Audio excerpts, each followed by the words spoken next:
આજનો દિવસ એ તમામ લોકો માટે યાદગાર દિવસ કહી શકાય, કેમ કે આજે નોટબંધીને 9 વર્ષ પૂરા થયા છે। 8 નવેમ્બર 2016 ના રોજ રાતે 8 વાગ્યે વડાપ્રધાન નરેન્દ્ર મોદીએ અચાનક જાહેરાત કરી કે 500 અને 2000 ની જે નોટો પર પ્રતિબંધ મૂકવામાં આવ્યો છે।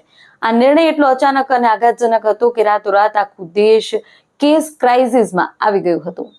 નમસ્કાર, પ્રાઇમ ડેબ્યુમાં આપનું સ્વાગત છે।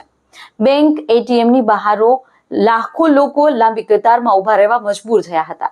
સરકારનો દાવો હતો કે નોટબંધી કાળા નાણાં, નકલી નોટો અને આતંકવાદી ફંડિંગ પર કાબુ મેળવવા માટે કરવામાં આવી છે, પરંતુ આંકડા કહે છે કે 15.44 લાખ કરોડમાંથી 15.31 લાખ કરોડ પાછું બેન્કિંગ સિસ્ટમમાં પરત આવી ગયા, એટલે કે 99% નાણાં ફરી વલણમાં આવી ગયું। આ નિર્ણયથી નાના ઉદ્યોગો, કેશ પર આધારિત વેપાર અને ગ્રામ્ય અર્થતંત્ર પર મોટો આંચકો પડ્યો।